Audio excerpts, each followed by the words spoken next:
They don't tell you that the hardest part of a 30-year career isn't the work itself. The hardest part is actually the quiet, heavy moment when you realize you've finally outgrown the container that you've been living in for decades. It's the end of February. And if you're a teacher or anyone in a high service profession like nursing or social work, you know exactly what this month feels like in your bones. The initial adrenaline of the new year has faded away completely. The spring break finish line is still just far enough away to feel like a mirage in the distance. You might find yourself sitting in your car in the school parking lot for an extra 10 minutes before you go inside. Or maybe, perhaps, you're sitting at your desk long after the final bell has rung. In that silence, a question starts to bubble up from your soul that you can no longer ignore. You start to ask yourself if this is truly the ceiling of your impact and your income for the rest of your life. I see this in teachers on Facebook groups, and every time I log in, teachers ask what other options are out there for them or if anyone really ever got out of teaching. I was in the same boat in 2017 after I took a semester off and went to school to finish my accounting degree. Who knew that I really actually didn't like being an accountant? For 3 decades, I gave my heart to the classroom.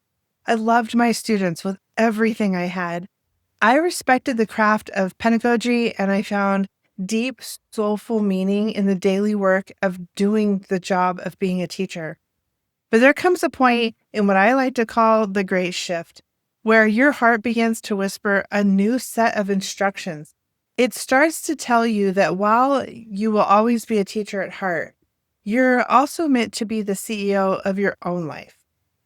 Welcome back to Glimmer and Grace Co podcast. I'm Michelle, and if you're joining me for the first time, we are a collective of seasoned women, the wise matriarchs of the Gen X anchors, who are learning how to navigate that sacred space between a long traditional career and a legacy-driven future. Today, we're having a very real, very transparent kitchen table conversation about a goal that changed the entire trajectory of my retirement. We would be talking about the $1,000 a month digital boutique goal that I'm working towards now. We are not here to talk about get-rich-quick schemes or the frantic noise, hustle culture. Instead, we are talking about building a life of profit, peace, and presence. We're here talking about how to take the teacher's heart out of the classroom and put it into a digital boutique that works for you while you're busy living your own life. In this episode, I'm going to walk you through my passive income starter map. We're going to dismantle the guilt that often stops women like us from wanting to profit. We're going to audit your 30 years of seasoning, and we're going to look at the exact logistics of how to build a shop that replaces a car payment. Grab your coffee, girls, because we are going to be talking a lot about this radiant unfolding of your digital boutique business. Before we can touch on a single digital tool or debate the merits of Etsy versus Shopify versus PayHip, we have to talk about the Martyr complex. In a world of education and service-based roles, there is an unwritten, unspoken rule that says to be good at your job, you must be willing to suffer for it. We are told from the first day that our heart is the primary compensation. We are socialized to believe that wanting financial freedom or desiring wealth is somehow a betrayal of our students or our calling or our community. For 30 years, though, I lived in that tension. I loved the teacher's heart inside of me, but I eventually realized that my heart was being used by an entire system to justify my own burnout. I was pouring from a cup that was not just empty, you guys, but cracked. And then I found myself apologizing for wanting to fill it back up. Moving from the classroom to the CEO chair is not about leaving your heart behind or becoming someone who you're not. It's actually about stewarding your own wisdom on a much larger scale. Think about it this way. In a classroom, your wisdom is limited by the four walls and the 35 students or more sitting in front of you. You're trading your physical energy and your limited hours for a flat rate salary. And if you're like me, you actually made less money this year than last year. But as the CEO of a digital boutique shop, your wisdom, your systems, your curriculum, and your unique way of organizing the world can reach 30,000 people. Profit is not a dirty word. Profit is simply a byproduct of the value you provide to the world. When you create a digital product that helps another teacher save 3 hours of prep time on a Sunday night, you haven't just made a sale, girl. You have gifted that person 3 hours of their life back to spend with their own family. That is an act of grace. For my Gen X sisters listening, you are already the ultimate capable friends. You have managed household budgets, handling family crises, raised children, and you've been the anchor in your communities through thick and thin. You are already a CEO that in spirit and in practice can provide. You have just been doing it for everyone else's profit and everyone else's peace for far too long. Today is the day we start doing it for you. So I want to explain why I specifically set my initial goal at $1,000 a month. If you spend any time on the online business space, you'll hear gurus shouting about 6-figure launches and 7-figure years. Honestly, that is far too loud for the life we're trying to build here. It is not refined, and it feels like more of the same noise and pressure that we're trying to escape from during this great shift. But $1,000 a month is what I like to call a bridge goal or my freedom fund. It's my spending money. It's a powerful, tangible number for a few reasons. First, it's deeply practical. $1,000 usually covers a car payment or a significant grocery bill for the month or a nice chunk of a mortgage. It is the difference between surviving and breathing. Second, it serves as your proof of concept. Once you see that first $1,000 hit your bank account from a product you created once and sold while you were sleeping, the school bell stops sounding like a command and it starts sounding like a suggestion. You realize that your survival is no longer tethered to a single institution. Finally, $1,000 is perfectly scalable. If you can create a system that generates that much, you can refine that same system to generate $5,000 or $10,000 down the road. When I was teaching full-time, I did not have 40 hours a week to build a business. I didn't. I only had stolen moments. I had 20 minutes before my first period. I had 30 minutes during my rushed lunch, if you want to call it that, and maybe 2 hours on a Sunday afternoon. The $1,000 goal is the perfect target for those stolen moments. It is a realistic, graceful entry point into the world of passive digital income. So we start this process by auditing what I call your seasoning. If you have been in your career for 20 or 30 years, you're sitting on an absolute gold mine of intellectual property. The biggest mistake I see women make when they decide to start a business is thinking that they need to go out and learn an entirely new skill. They think that they need to become a graphic designer or a high-tech coder. But you don't need that now. You don't need those new skills. You simply need to package the skills you already have perfected over the last 3 decades. We have got YouTube for the how-to videos. We've got AI. You're good. I want you to try the "what do people ask you for" test. Think about your typical workday. What is the one thing that your colleagues always are popping into your room to ask for help with? Is it your unique way of organizing a classroom library so it stays neat all year? Is it the specific templates that you created to handle difficult emails from parents without losing your cool? Is it a cheat sheet that you made to help people navigate a complex new software that the district forced everyone to use? That specific thing is your product.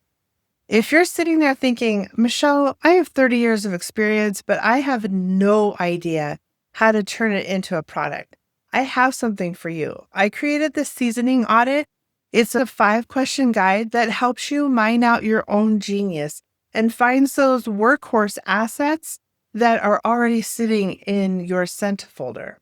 You can grab it for free at the link in the description down below. As you look at your wisdom, I want you to run it through the portable life filter. Ask yourself if you can sell this as a PDF, a template, or perhaps a short video series. We're looking for the assets, not the services. A service would be you tutoring a child for $50 an hour. That's just like another job where you're trading your time for money. An asset, however, is you selling a $50 tutoring success kit to 100 different parents across the country. That is a business that provides you with freedom. For me, my seasoning was always in systems. I have always been an intentional navigator, and I knew how to move people from point A to point B with grace and efficiency. When I looked at my digital boutique shop, I didn't try to invent something new. I sold the standard operating procedures of a refined and an organized life. Now that we have identified your wisdom, we have to make sure that there is a market of people who actually want to buy it. This is where we move from being a teacher to being a strategic CEO. We have to understand that people do not buy information anymore because Google, AI, and YouTube provide information for free. Instead, people buy implementation. They buy the fact that you have filtered through all that noise and given them the definitive shortcut. 3 primary pain points drive people to buy digital products. The first is time poverty. Your customer is likely as overwhelmed as you used to be. They want to reclaim their Sunday nights or their quiet mornings. Your product should be positioned as the Sunday night saver. The second pain point is decision fatigue. Your customers don't want to decide how to format a spreadsheet and what font to use. They want you to give them a template where their decisions are already made. And the third point is aspiration. They want to feel as organized and refined and as calm as you appear to be. Your brand's glimmer is actually part of what they're purchasing. When you're conducting research, I want you to try a technique I call ghost research. Go into Amazon and find top-rated books in your specific niche. Don't look at the 5-star reviews yet. Instead, read the 1-star and the 2-star reviews. Look for people saying things like, the book had too much fluff, or it was hard to actually implement, or they didn't know how to start. Your digital products should be the direct answer to those complaints. If the popular books are too fluffy, your product should be a sophisticated, minimalist guide that gets straight to the point. If the current products are too hard to use, your teacher's heart should provide the clarity that they are missing. Once you know what you're selling and who you're selling it to, you have to decide where that wisdom is going to live. This is usually the stage where many women get paralyzed by tech terror.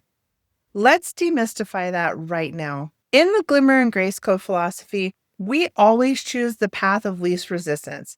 We are not here to become web developers or computer scientists. We're here to be the CEOs who use tools to our advantage. You have 3 main options for your digital vessel. The first is a marketplace like Etsy or Teachers Pay Teachers.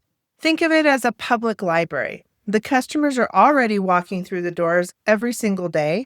You don't have to build the building or pay for electricity. You're just putting your book on the shelf. The downside is that they take a significant cut for your profit, and you do not own your customers' email addresses. You are a tenant, not a landlord. For your first $1,000, being a tenant is perfectly fine. The second option is a boutique store through Shopify or PayHip, Stan Store, places like that. This is really your own house. You would own the land, you own the list, and you have complete control over the aesthetic. It is a very sophisticated and professional way to do business. This is where I chose to build because I wanted a direct, long-term relationship with my community. It does require more marketing muscles because you have to drive your own traffic, but it has the highest long-term value for your legacy. The third option is a low-tech bridge like Stand Store. If the idea of building a website makes you want to hide under your desk, these are fantastic tools for you to use. They're essentially a link in your social media bio that allows people to buy your products in 2 clicks. They are clean, fast, and very effective for beginners. Regardless of which vessel you choose, I want you to follow the one product rule. Do not try to launch a shop with 50 items. Launch one high quality, beautifully designed asset that solves one specific problem for one specific person. If you spend your energy making that one product the gold standard, you will reach your goal much faster than if you scatter your energy across dozens of mediocre items. It's perfectly fine if you buy a PRL library full of generic planners and stuff like that, but you really want your first product to be something that is from your heart, that you are a master of, that you can teach someone else who needs that information. We need to talk about the actual look and feel of what you're creating. Most digital products you see online for teachers or mothers look like they were designed for 5-year-olds. They are full of primary colors, loud borders, bubble fonts. There's a massive unserved market for what I call sophisticated digital assets. We are seasoned women, and we want tools that mirror our maturity and our sense of refinement. There are 3 design principles I want you to follow. First, use refined typography. Invest in high-quality fonts that look like they belong in a high-end magazine. Avoid anything that looks juvenile or overly busy. Second, use intentional white space. As women who have dealt with the clutter of classrooms and busy households for years, we need room to breathe, even on a digital page. Do not crowd your information. Let the design feel airy and calm. Third, focus a practical curation. Your customers don't want a 100-page ebook. They want the 5 pages that actually work. Don't give them more, give them better. When you design with Glimmer and Grace, you're going to attract a different kind of customer. You are going to attract the woman who is also navigating her own great shift. She wants tools to make her feel professional, capable, and refined. When your product looks as good as it functions, you move from being a hobbyist to an actual boutique owner. You do not need a $5,000 setup to start this business. In fact, I would argue that a complicated setup is the enemy of your own peace. You need a toolkit that honors your time and your energy. My first recommendation is Canva. It is truly the grace of the design world. You don't need to learn Photoshop to create high-end products. Canva allows you to create professional planners and guides with simple drag and drop movements. For organization, I highly recommend Notion. I keep my entire portable life inside Notion. It is where my product ideas live. It's where my marketing calendar is organized. It keeps your brain from feeling scattered. For more marketing, your best friend is Pinterest. Pinterest is not actually social media. It's a visual search engine. For a busy woman, it is the ultimate passive tool.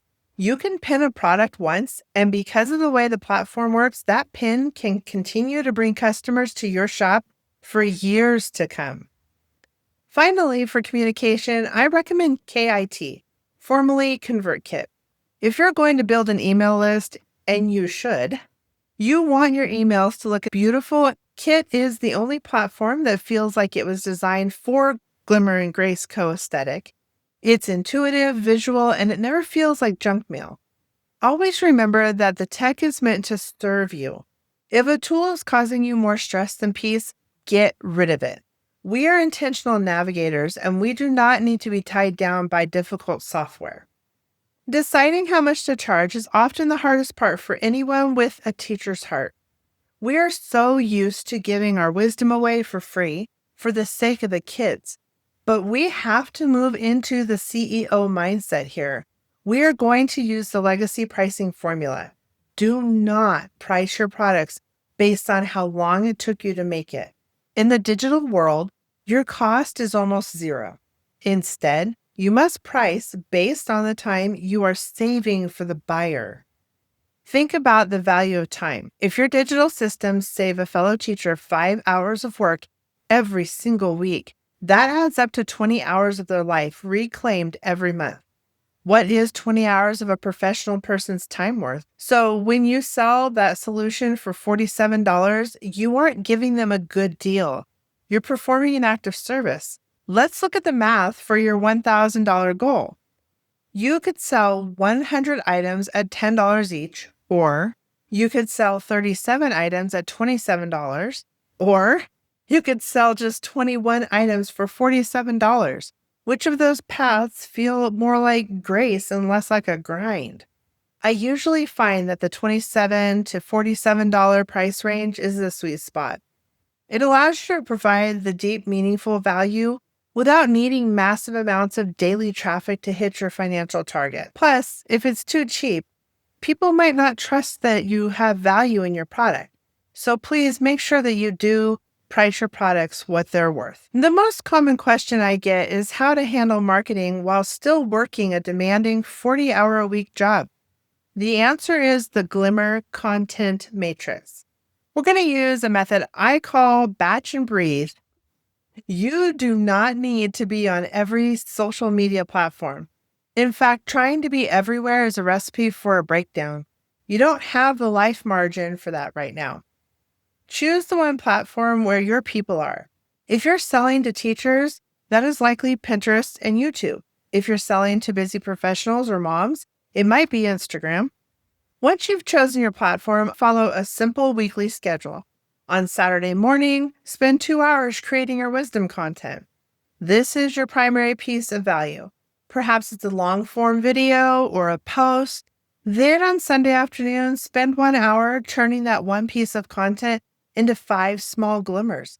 This could be a single pin, a short quote for a story, or a brief email. From Monday through Friday, you let your automated systems do the heavy lifting. Your pins are circulating on their own, your emails are scheduled to go out while you're at work, and you're in the classroom or the office, but your business is essentially in the air, working for you. This is how you build a $1,000 a month shop without losing presence at home or your peace in your current job. There's a period of time between launching your shop and seeing your first consistent earnings that I like to call the messy middle. This is the stage where the initial excitement of the great shift starts to wear off, and the actual grit and grind of the entrepreneurship sets in. You might have 0 sales for the first few weeks, or you might have a technical glitch that makes you want to throw your laptop out the window. In the messy middle, a wise matriarch does not pivot out of fear. She refines out of wisdom. You have to check your glimmer. Is your product thumbnail clear, sophisticated, and inviting? You have to check your grace. Are you actually speaking to the heart of your customer's problem, or are you just talking about yourself? And most importantly, you have to check your consistency. Are you showing up for your business even when the numbers aren't showing up for you yet? Remember that a 30-year career was not built in a single day, and neither is your digital boutique legacy. You have to give your business the same level of patience and grace that you would give a struggling student in your classroom. The messy middle is where your CEO's heart is forged. Don't give up before the unfolding begins. Many women our age are absolutely terrified of looking like a used car salesman on the internet. We value our reputations and our dignity far too much to engage in like a cringy marketing. The secret to avoid that feeling is what I call sophisticated vulnerability. You do not have to do silly dances on TikTok or use high-pressure sales tactics to be successful. Sophisticated vulnerability means you are simply being honest about your journey. You can say to your audience that you spent 30 years doing things the hard way and you created this product because you don't want them to have to suffer the same way you did. You can tell them that you're building this business because you want to be a grandmother who's present and available, and you're inviting them to build their own freedom alongside you.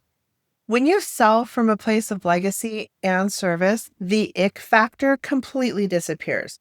You're no longer asking people for money. You're offering them a transformation. You're offering them a piece of peace that you have worked so hard to find. That is a gift, not a sales pitch. What do you actually do when the first $1,000 hit your bank account? In the traditional hustle culture world, they would tell you immediately to reinvest every penny and go even bigger and faster. But in Glimmer and Grace Co, we use that money to buy back our peace. I want you to divide that income into 4 specific funds.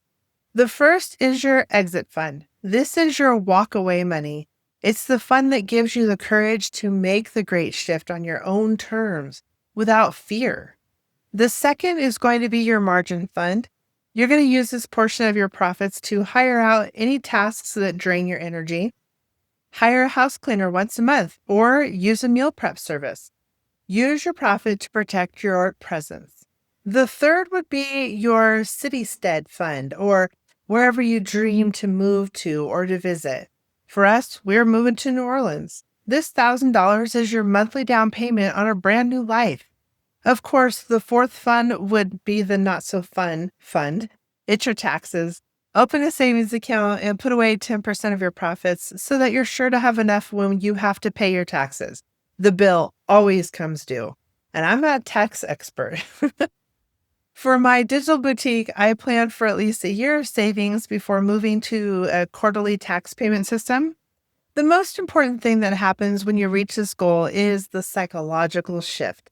Once you see that your brain, not just your physical labor, can generate $1,000, your internal thermostat changes forever. You stop asking everyone else for permission to leave your career, and you start asking yourself, when would you like to leave? You move from being an employee to being a landlord of your own intellectual property. As we reach the conclusion of the second episode of Glimmer and Grace Co podcast, I want to address the radiant unfolding of you as a person.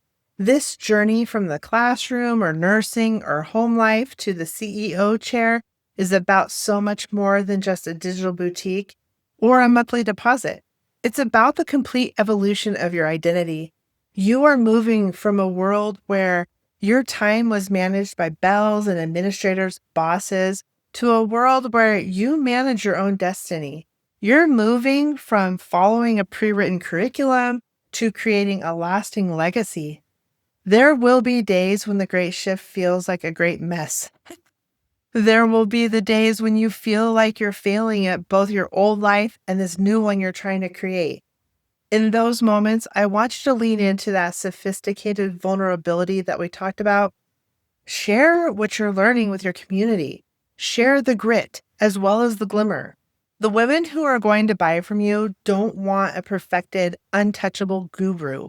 They want a wise matriarch who has also walked this path before them, and they're willing to reach back and lend a hand. First, you must inventory your seasoning. Do not look for something new. Package the wisdom that you have already earned. Second, research the gap in the market. Find the aspiration for your community's specific headaches. Third, choose your digital vessel. Start on Etsy or PayHip if you want to keep things low-tech and simple. Fourth, create your hero product. Focus on one high-end, sophisticated asset that you're proud to put your name on. Fifth, market in those stolen moments. Use Pinterest to keep your visibility passive and consistent. And finally, use your profit for peace. Buy back your time so you can navigate this shift with the grace that you deserve. You've spent 30 years being an anchor for everyone else. You have been the steady hand in the storm for hundreds of children's parents, maybe even your own family, your colleagues. It is finally time to be the architect of your own joy. Your teacher's heart or your mama's heart or your nursing heart does not have to break to become the CEO heart. It just has to expand to finally include you in that circle of care. I'm Michelle, and I'm so deeply honored to be sitting at this table with you today. If you found even a small glimmer of hope or direction in this conversation, I highly encourage you to like and subscribe and share this video with another friend who might be sitting in her car right now, wondering if there's more to life than the next bell. If you're ready to stop trading hours for dollars and start architecting your own legacy, I've laid out the entire 30-day blueprint for you in the Sophisticated Shop Starter Kit. It takes you from the psychology of your offer all the way to your go live checklist. You don't need to be a tech expert. You just need to follow the map. Click the link below to get your copy and start building your $1,000 a month bridge goal today. Please leave a comment and tell me what your wisdom asset is. I want to know what you are going to package and share with the world. I will be in the comments cheering you on every step of the way. I'll see you in the next chapter of our journey. And remember to please find your glimmer and walk in grace. Bye.